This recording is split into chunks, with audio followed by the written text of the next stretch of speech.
Assalamualaikum warahmatullahi wabarakatuh. Alhamdulillah Allah kembali mempertemukan kita. Mudah-mudahan ada tambahan ilmu yang bermanfaat bagi kita semuanya. Amin. Kali ini marilah kita bersama-sama membaca istighfar bersama-sama ya. Astaghfirullah Rabbal baraya. Astaghfirullah minal khotoya. Rabbi zidni ilman nafi'a wa wafidni amalan solihah. Amin ya rabbal alamin.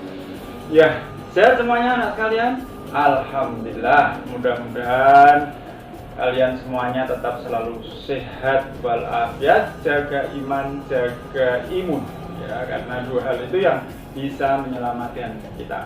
Untuk kali ini kita akan mempelajari tentang mawaris ya. Apa itu mawaris? Mawaris adalah ilmu yang mempelajari tentang tata cara pembagian harta waris. Ya, kita tahu dalam kehidupan kita sehari-hari ada orang yang meninggal dunia, terus kemudian meninggalkan harta. Nah, kalau hal ini tidak ada ilmunya, tidak ada tata caranya, akan terjadi banyak sekali pertikaian di antara sesama saudara. Ya. Saudara kandung bahkan menjadi saling bunuh hanya karena harta waris. Oleh karenanya, maka dalam Islam ada suatu ilmunya, yaitu ilmu mawaris.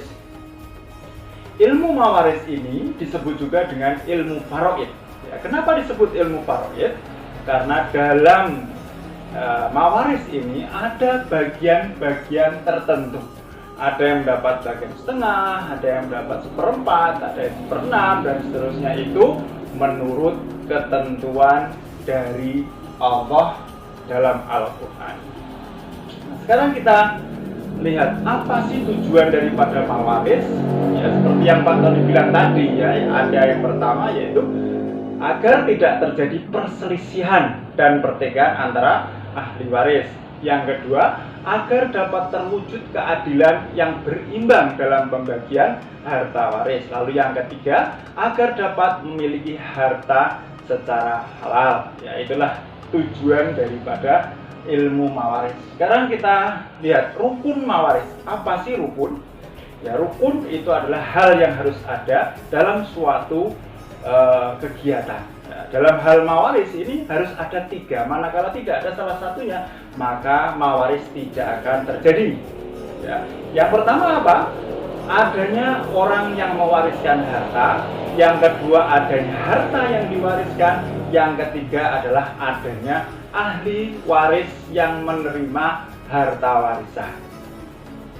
Ya, bisa kita kasih contoh, misalnya adanya orang yang mewariskan harta, kemudian tidak ada ahli warisnya. Bisa tidak hal ini dilakukan? Tidak bisa. Apa mungkin seperti itu? Ya, bisa saja suatu saat misalnya ada seorang pengemis ditemukan di bawah jembatan misalnya. Ternyata dia mempunyai 2 karung yang berisi uang penuh di situ. Nah, tidak diketahui siapa ini, saudaranya siapa, orang mana, tidak diketahui semuanya, tapi ada orangnya, ada hartanya. Bagaimana kalau kasusnya seperti ini? Maka mawaris tidak akan terjadi. Nah, bagaimana dengan nasib hartanya? Hartanya adalah dikembalikan ke negara. Ya. Nah, negara bisa saja memberikan kepada masjid, kepada yatim piatu, kepada dinas sosial, dan seterusnya. Ya, jadi rukun mawaris ada 3, apa saja itu? Adanya orang yang mewariskan harta, adanya harta yang diwariskan, adanya ahli waris yang menerima harta warisan. Ya, ingat itu. Sekarang kita lanjutkan dengan hal-hal yang perlu dilakukan sebelum harta dibagi. Ya, jadi ingat, setelah orang meninggal dunia itu ada hal yang wajib dilaksanakan terlebih dahulu sebelum harta dibagi. Apa itu? Yang pertama harus membayar hutang terlebih dahulu. Jadi kalau yang meninggal punya hutang berapa, wajib hukumnya dibayar dulu. Lalu yang kedua, mengeluarkan zakat. Ya. Zakat di sini adalah apabila sudah sampai batas nisab. Kalau di bawah nisab itu tidak wajib bayar. Ya, jadi kalau dia sudah di atas nisab, maka wajib mengeluarkan zakatnya. Ya. Terus kemudian yang ketiga adalah mengeluarkan biaya perawatan dan pemakaman jenazah. Jadi untuk biaya orang menggali lubang, untuk membeli kain kafan dan seterusnya itu wajib dikeluarkan terlebih dahulu, ya. Terus kemudian harus melaksanakan wasiat jenazah. Jenazah ini terkadang mempunyai wasiat. Lah wasiatnya apa? Misalnya dalam wasiat itu dikatakan ya bahwa nanti kalau saya meninggal dunia, saya pengen memberikan uang 5 juta rupiah ke masjid, misalnya seperti itu. Nah itu didengar dan kemudian harus dilaksanakan. Nah, itu. Jadi kita ingat kembali apa itu? 4 hal. Satu adalah bayar hutang, yang kedua adalah mengeluarkan zakat, yang ketiga mengeluarkan biaya perawatan jenazah, yang keempat adalah melaksanakan wasiat. Ya. Nah, sekarang kita lanjut slide selanjutnya adalah asbabul irsi. Apa sih yang menyebabkan orang itu mendapat warisan? Ya, itu juga ada 4. Ya. Yang pertama adalah adanya hubungan darah. Siapa itu? Di antaranya ayah dengan anak, ya, ibu, terus kemudian Pak D, Bude dan seterusnya, mereka itu mempunyai hubungan darah. Lalu yang kedua adalah karena hubungan nikah yang sah. Ya, orang yang menikah itu tidak mempunyai hubungan darah sebelumnya, terus kemudian mereka menikah, maka ada hubungan nikah. Jadi siapa itu? Hanya ada 2. Dia adalah suami atau istri. Lalu yang ketiga adalah karena memerdekakan budak. Nah, budak ini sekarang sudah tidak ada zaman sekarang, tetapi untuk kompletnya ilmu pengetahuan harus kita sebutkan ya. Jadi kalau seorang memerdekakan budak, maka ketika budaknya itu meninggal dunia, maka orang yang memerdekakan budak itu berhak mendapatkan harta warisan dari budaknya tadi yang dimerdekakan. Kemudian yang keempat karena seagama dengan si mayat. Jadi andai kata seorang anak terus kemudian anaknya murtad, itu berhak mendapatkan warisan atau tidak dari sini? Tidak. Kenapa tidak? Karena tidak seagama. Ya. Begitu. Jadi kita ulangi lagi, sebab-sebab orang mendapatkan warisan itu ada 4 apa saja? 1 adalah karena adanya hubungan darah. Yang kedua, adanya hubungan nikah yang sah. Yang ketiga, karena memerdekakan budak. Yang keempat, karena seagama dengan si mayat. Nah, sekarang tadi kita membicarakan tentang wasiat. Wasiat itu apa sih? Syaratnya bagaimana? Apakah segala sesuatu yang diucapkan oleh seorang yang mau meninggal dunia itu bisa disebut wasiat atau harus dilaksanakan? Ada beberapa ketentuannya. Ya, ketentuan yang pertama ya, wasiat yang boleh dilaksanakan itu adalah dilaksanakan dalam keadaan sadar. Ya, kalau seorang mayat itu sudah setengah sadar atau dia itu agak gila atau dia itu sedang bicara di luar kesadaran, itu tidak termasuk wasiat. Dia harus dalam keadaan sadar, sehat. Yang kedua, berisikan tentang kebaikan. Ya, jadi misalnya ada orang yang mau meninggal dunia masih sadar, balaskan dendam saya. Itu tidak boleh dilaksanakan. Ya, karena balas dendam itu bukan suatu kebaikan. Ya. Lalu yang ketiga, tidak lebih dari 1/3 jumlah seluruh harta. Misalnya hartanya itu adalah 1 miliar, maka yang boleh diwasiatkan itu hanya tidak boleh dari sepertiga. Ya, misalnya dia pokoknya 1,5 miliar saya wakafkan ke masjid semuanya, itu tidak boleh. Ya, yang boleh karena hartanya itu adalah 1 miliar, berarti berapa itu sepertiganya? 333 juta. Ya, itu yang boleh. Ya. Nah, kemudian yang keempat, tidak diwasiatkan kepada ahli waris yang berhak mewarisi harta. Nah, pertanyaannya, kenapa kok tidak boleh diwasiatkan kepada ahli waris? Karena ahli waris nanti akan mendapatkan warisan. Kalau dia diberikan wasiat juga berarti akan double. Oleh karenanya tidak boleh diwasiatkan kepada ahli waris. Misalnya ini 1,5 miliar saya berikan kepada adikmu yang paling kecil, tidak boleh karena adik yang paling kecil termasuk ahli waris, jadi tidak boleh di sini. Ya, begitu. Jadi kita ulang lagi, apa syarat wasiat? 1, dalam keadaan sadar. Yang kedua, berisi tentang kebaikan. Yang ketiga, tidak lebih dari sepertiga jumlah seluruh harta. Yang keempat, tidak diwasiatkan kepada ahli waris. Ya. Sekarang kita lanjutkan mawani'ul irsi. Kalau tadi asbabul irsi, sekarang mawani'ul irsi. Hal-hal yang menyebabkan hak waris itu hilang. Ya, apa saja itu? Yang pertama adalah dia sudah niat memerdekakan budak, tapi ternyata budaknya itu belum dimerdekakan, malah meninggal dunia. Maka niat saja tidak berlaku di sini. Ya, jadi haknya menjadi hilang ketika budak belum dimerdekakan. Yang kedua adalah membunuh keluarganya sendiri. Ya, misalnya seorang anak atau seorang cucu tidak sabar menunggu kakeknya mati, akhirnya kakeknya dia racun dengan kopi sianida misalnya. Nah, ketika dia ketahuan, maka dia justru tidak berhak mendapatkan harta warisnya karena sudah membunuh keluarganya sendiri. Ya. Terus yang ketiga adalah berbeda agama. Yang keempat, murtad. Apa bedanya antara berbeda agama dan murtad? Ya, benar. Ya, jadi beda agama itu sudah beda sejak lahir. Kalau murtad berarti tadinya beragama Islam, sekarang keluar dari Islam. Ya, kita ulang lagi. Apa itu mawani'ul irsi?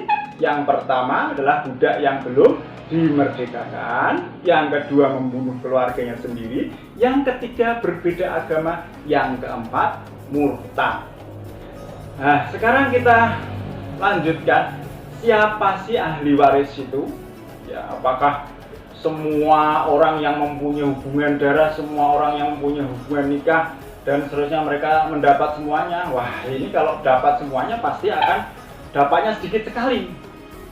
Nah, ada ketentuan-ketentuannya, ya. Contoh misalnya cucu, apakah cucu selalu dapat? Tidak. Cucu itu akan mendapat kalau anaknya itu sudah tidak ada. Ya. Bagaimana dengan kakek-kakek? Itu tidak akan dapat kalau bapaknya masih hidup. Kalau bapaknya sudah meninggal dunia, maka kakek itu dapat. Nah, kita lihat dalam ahli waris. Bisa kalian baca sendiri di situ. Jalur laki-laki ada 15 orang. Ya. Ada anak, cucu, bapak, kakek, saudara laki-laki, sekandung, sebapak, seibu, dan seterusnya, suami sampai yang memerdekakan budak. Itu semuanya adalah jalur laki-laki. Nah, siapa yang pasti dapat di antara 15 ini? Yang pasti dapat itu hanya ada 3 saja. Yang lainnya itu menunggu kalau 3-nya ini tidak ada. Siapa? Yang pertama adalah anak laki-laki, ya. Yang kedua bapak, yang ketiga suami. Ya. Jadi 3 orang ini pasti dapat. Yang lainnya belum tentu dapat. Ya. Nah, sekarang kita lihat jalur perempuan. Nah, perempuan hanya ada 10. Ya. Hanya ada 10, tetapi yang pasti dapat ya itu ada 5. Ya, jadi separuhnya itu tidak dapat, separuhnya dapat. Ya, perempuan, siapa yang pasti dapat? Anak perempuan, cucu perempuan, ibu, kemudian saudara perempuan sekandung, dan istri itu pasti dapat. Sedangkan yang belum tentu adalah nenek, itu belum tentu, ya. Saudara perempuan sebapak belum tentu, ya. Itu untuk jalur perempuan. Nah sekarang kalau dari laki-laki dan perempuan semuanya ada semuanya, ya. Jadi berapa tadi? 15 tambah 10 berapa? 25 orang tadi ada semuanya. Nah, siapa yang pasti dapat? Di situ hanya ada 5 saja. Ya, hanya ada 5 yang pasti dapatnya. Siapa? 1 suami atau istri, yang kedua adalah ayah, yang ketiga itu ibu, yang keempat anak laki-laki, yang kelima anak perempuan. Ya, itu. Coba diulang lagi. 1 siapa? Suami atau istri. 2 ayah. 3 ibu. 4 anak laki-laki. 5 anak perempuan. Itu ya. Nah, sekarang kita lihat dalam istilah mawaris, itu kita akan temukan ada yang disebut dengan dawil furud. Dawil furud itu siapa sih? Dawil furud itu adalah ahli waris yang berhak menerima harta warisan. Ya, itu ada 2 di situ, ada mustahik, ada mahjubun. Mustahik adalah orang yang pasti mendapatkan warisan. Ya, terus kemudian mahjubun itu siapa? Mahjubun adalah orang yang terhijab atau tergeser karena ada ahli waris yang lain.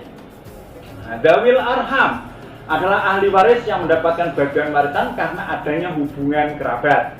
Nah, dawil asobah adalah ahli waris yang mendapatkan bagian warisan karena adanya sisa hasil pembagian warisan.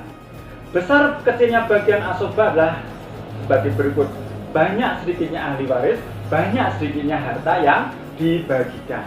Nah, sekarang kita bicara mengenai asobah. Asobah itu ada beberapa macam. Asobah binafsihi, asobah bigoirihi, asobah yang menghabiskan bagian tertentu. Ya, asobah binafsihi itu contohnya siapa? Contohnya adalah anak laki-laki, cucu laki-laki. Ya, karena dia itu binafsihi itu sendirinya, jadi sisa sendirinya. Asobah bigoirihi adalah anak perempuan kalau anak perempuan itu bersama dengan anak laki-laki. Ya.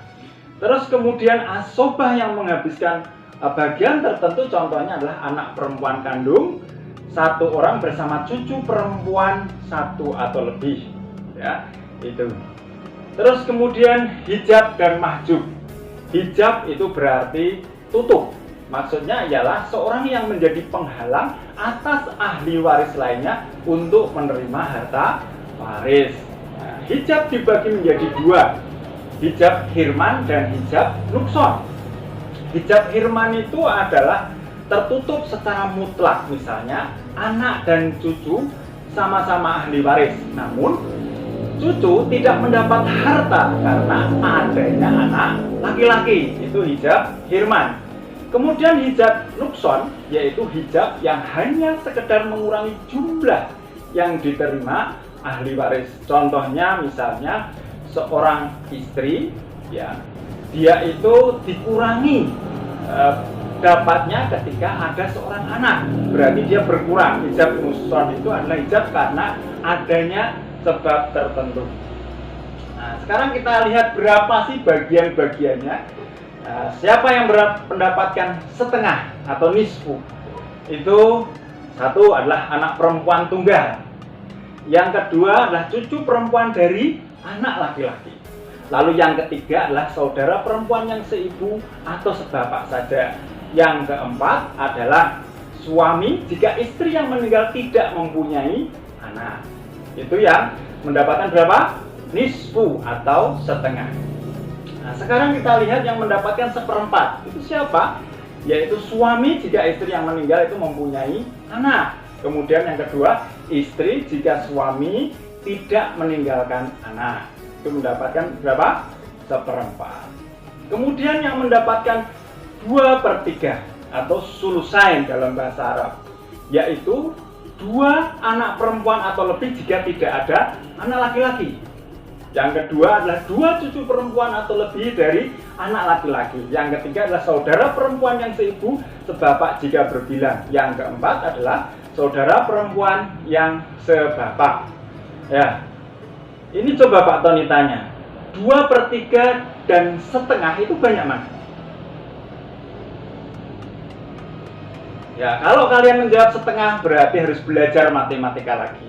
Ya, jadi 2/3 itu lebih banyak daripada setengah. Ya, jadi ini adalah bagian terbesar dalam ahli waris, itu adalah 2/3. Nah, yang mendapatkan setengah itu siapa? Sepertiga atau sulus itu adalah ibu jika yang meninggal tidak mempunyai anak atau cucu. Yang kedua, 2 orang saudara atau lebih dari saudara yang seibu, laki-laki maupun perempuan. Kemudian yang mendapatkan 1/6, ibu atau bapak bila yang meninggal mempunyai anak. Kalau tidak mempunyai anak berapa tadi? 1/3. Kalau yang meninggal itu mempunyai anak menjadi 1/6, jadi menjadi lebih sedikit. Lalu ayah jika bersama anak, kakek jika bersama anak, nenek jika tidak ada ibu, dan saudara seibu. Kemudian yang mendapatkan 1/8 ini adalah bagian yang paling sedikit, yaitu istri apabila suami meninggalkan anak. Gitu ya. Itu. Terus kemudian dalam ilmu mawaris ada beberapa masalah yang mana ini adalah dalam pembagian. Kita mungkin perlu belajar matematika ya. Ada asobah, ada al-ghurwain, ada al-aul, ada arot. Apa itu asobah? Asobah adalah sisa setelah harta waris dibagi. Tadi ada mendapatkan 1/2, setengah, 1/6 dan seterusnya. Ada yang hanya mendapatkan asobah atau sisa. Siapa itu yang tidak disebutkan tadi? Yang tidak disebutkan siapa? Ya diantaranya anak laki-laki. Ya, tadi tidak ada dalam daftar ya. Kenapa? Karena anak laki-laki termasuk mendapatkan sisa daripada harta yang dibagi. Kemudian al-ghurwain, yaitu 2 masalah aneh karena cara bagiannya, cara membagi waris itu untuk ibu bapak menyalahi ketentuan umum. Jadi ini agak sedikit nyeleneh, tidak, kalau diselesaikan dengan biasa itu tidak akan selesai. Kemudian al-aul, yaitu apabila jumlah bagian zawil furud melebihi jumlah pokok masalahnya. Sedangkan arot adalah kebalikannya, adalah apabila jumlah bagian zawil furud kurang dari jumlah pokok masalahnya. Nanti kita akan berikan contoh agar supaya kalian menjadi jelas tentang asobah, al-ghurwain, al-aul, dan arot. Ya. Kemudian kita lihat contoh permasalahannya. Contoh permasalahannya untuk pertemuan yang akan datang saja ya. Untuk kali ini karena waktu ya, saya kira kita tutup dulu pertemuan kita kali ini dengan membaca hamdalah bersama. Mari. Alhamdulillahirabbil alamin. Assalamualaikum warahmatullahi wabarakatuh.